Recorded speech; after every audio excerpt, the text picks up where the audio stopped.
এই 2026-এ মকর রাশির জাতক জাতিকাদের কেমন যেতে চলেছে?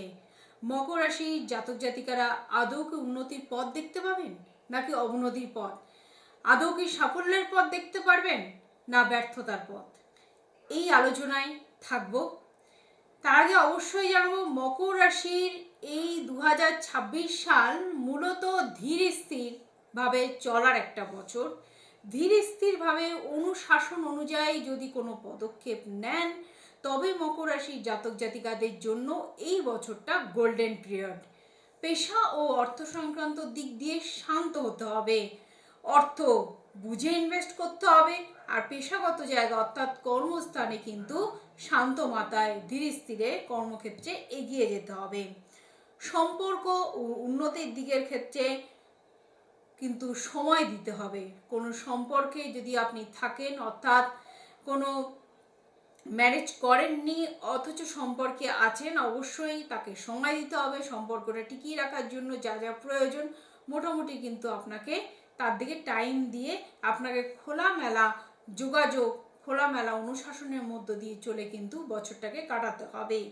প্রকৃত স্বাস্থ্যের দিকে নজর দিতে হবে। মকর রাশির জাতক জাতিকাদের 2026 সাল আপনাদের স্বাস্থ্যের উপরেও গুরুত্ব দিতে হবে। তাই স্বাস্থ্য ভেরি ভেরি ইম্পর্টেন্ট। স্বাস্থ্য থাকলেই আপনার কর্ম থাকবে। এবং পরিকল্পনা, ধৈর্য ও নিয়মিত পরিশ্রমের মাধ্যমে কিন্তু আপনার চাবিকাঠি। অবশ্যই পরিশ্রমের দ্বারা, ধৈর্য ধরে কোনো কাজের দ্বারাই কিন্তু আপনি পরিশ্রমের ফল পান। অ্যাকচুয়ালি এই মকর রাশি 2026 সাল হচ্ছে মোটামুটি ফল শুভদায়ী হবে। ধৈর্য, পরিকল্পনা, স্থিতিশীল অবস্থান, ধৈর্য ধরে কোনো জিনিসকে শোনা, তারপরে সেটাকে বাস্তবায়নে আনা।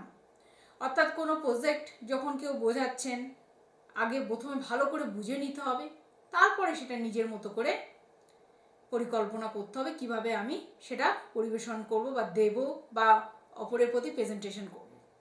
তাই ধীরে ধীরে উন্নতির যোগও কিন্তু খুব ভালো দেখা যাচ্ছে। 2026 সালে মকর রাশির জাতক জাতিকাদের শেষ দিকে অর্থাৎ আগস্টের পরে কিন্তু খুব ভালো ফলাফল দেবে। নিয়ম আচরণ, দায়িত্ববানের প্রতি দায়িত্বশীল হতে হবে। প্রত্যেকটি কাজের প্রতি, প্রত্যেকটি সম্পর্কের প্রতি, বাবা মায়ের প্রতি, সন্তানের প্রতি, প্রত্যেকটি সম্পর্কের উপর কিন্তু আপনাকে নজর দিতে হবে। আসি পেশা এবং কেরিয়ার জীবন সম্পর্কে।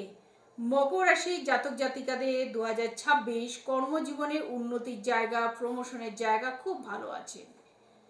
অবশ্যই ধৈর্য ধরে যদি চলতে পারেন প্রমোশন মিলবে। ধৈর্য ধরে চলতে পারলে কাজে টিকে থাকবেন। দীর্ঘমেয়াদী বিনিয়োগ করতেই পারেন, কিন্তু সেটা পরিকল্পনা মাফিক, হুট ডিসিশন না নিয়ে দীর্ঘমেয়াদী কোনো পরিকল্পনাকে আপনি সাজেস্ট করতেই পারেন। অপ্রয়োজনীয় ব্যয়কে এড়িয়ে যেতে হবে এবং সঞ্চয়ের জায়গাকে আপনাকে বেছে নিতে হবে। সঞ্চয় কোন কোন জায়গায় করলে আপনার ভবিষ্যতে পথ দেখাবে। সম্পর্ক এবং পারিবারিক দিক, বাবা মায়ের স্বাস্থ্য, ওয়াইফের স্বাস্থ্য, বা হাজব্যান্ডের স্বাস্থ্য, বাচ্চা কাচ্চার স্বাস্থ্য, সবই কিন্তু আপনাকে মেনে চলতে হবে। এবং পরিবারের মধ্যে ঘনিষ্ঠতা, খুব সুসম্পর্ক আপনাকে বজায় রেখে চলতে হবে। সবার প্রয়োজন অপ্রয়োজনীয়তাকে মেনে গুণে আপনাকে চলতে হবে। সম্পর্কের ক্ষেত্রে খোলামেলা আলোচনার দ্বারাই কিন্তু পারিবারিক সম্পর্ক টিকে থাকে। শিক্ষা এবং ব্যক্তিগত জীবনের উন্নয়ন, শিক্ষার দিকে বিদেশ যাত্রা অবশ্যই আছে। যারা বিদেশ যাত্রা করতে চাচ্ছেন পড়াশুনো শেষ করে, তারা কিন্তু খুব ভালো। আগস্টের পরে আপনারা পদক্ষেপ নিন। অবশ্যই বিদেশ যাত্রার যোগ আছে, শিক্ষা উন্নতির যোগ আছে, ব্যক্তিগত উন্নয়নের যোগ আছে। এবং বিদ্যার্থীদের জন্য মকর রাশির জাতক জাতিকার ক্ষেত্রে 2026 সালটা বেটার টু বেটার। সন্তান, আত্মবিশ্বাস, সন্তানের প্রতি আত্মবিশ্বাসী হবেন। সন্তান কথা শুনবে, সন্তান আপনার কথায় উঠবে বসবে, কিন্তু আপনাকে সন্তানের মনোভাবটাও বুঝতে হবে। সন্তান কি বলতে চাচ্ছে, সন্তান কোন দিকটা অ্যাগ্রেসিভ হচ্ছে, সন্তান কোন পথে যেতে চাচ্ছে। যদি সেই জায়গাটা আপনার পসিবল হয় তবেই সেদিকে আপনি নজর দিন।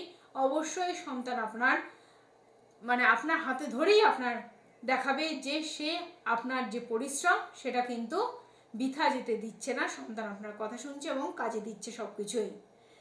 আত্মবিশ্বাস এবং আত্মবিশ্বাসের উপরেই আপনাকে বিশেষ করে নজর দিতে হবে। আপনার আত্মবিশ্বাসই আপনার পরবর্তী সুনাম অর্জনের দিকে নিয়ে যাবে। শারীরিক স্বাস্থ্য, অবশ্যই বিশ্রাম নিন এবং শরীরের দিকে নজর, খাওয়া দাওয়ার দিকে নজর, সব কিছু করে আপনাকে কিন্তু কর্মের দিকে নজর দিতে হবে। শারীরিক স্বাস্থ্য কিন্তু একটা ভেরি ভেরি ইম্পর্টেন্ট একটি বছরের জন্য। মূলত অগাস্ট মাস থেকে অক্টোবর মাসের মধ্যে মকর রাশির জাতক জাতিকাদের ভেরি ভেরি ইম্পর্টেন্ট থাকছে, যেহেতু এই বছরে পুরোটাই শনি মহারাজ আপনার এই তৃতীয় ঘরে অবস্থান করছে। তার জন্যেই কিন্তু আপনারা কিছু যোগাযোগ, কিছু শেখা, নতুন কোনো পরিকল্পনা নেওয়ার দিকে কিন্তু বেটার টু বেটার স্থান পাবেন। তাই মকর রাশির জাতক জাতিকারা যারা প্রথম দিকে দেখছেন খুব ভালো যাচ্ছে না, মন খারাপ, তারা কিন্তু কোনো কষ্ট পাবেন না। আপনারা কাজ করে যান এবং পরিকল্পনা মাফিক কাজ করুন এবং দেখবেন আস্তে আস্তে অর্থের দিকটাও খুলে যাবে। তখন দেখবেন কিন্তু আপনারা সঞ্চয়ও করতে পারছেন এবং বড় কোনো ইনভেস্টও করতে পারছেন। তাই মকর রাশির জাতক জাতিকাদের বলবো 2026 সাল আপনাদের বেটার টু বেটার সময় যাবে। তাই ভয় না পেয়ে আপনারা কর্মের দিকে মন দিন। আর ডিটেলস বিচার করতে অবশ্যই আমাদের সঙ্গে যোগাযোগ করতে পারেন। আমাদের ফেসবুক পেজ জ্যোতিষ দেবু ঠাকুর, ইউটিউব পেজ দেবু ঠাকুর, ফোন নাম্বার 7430955026, কুষ্টি বিচার, ঠিকুজি বিচার, এছাড়াও এই যে রাশিগুলো বলে যাচ্ছি তার উপরে যদি আপনারা মনে করেন আরও ডিটেলস বিচার করবেন, ডিটেলস বিচার করে তার প্রতিকার প্রতিবিধান করে কি জন্মছকে কি সমস্যা আছে তার ডিটেলস বিচার করবেন, অবশ্যই করিয়ে আপনার জীবন, আপনার ভবিষ্যৎকে ভালো করুন। নমস্কার।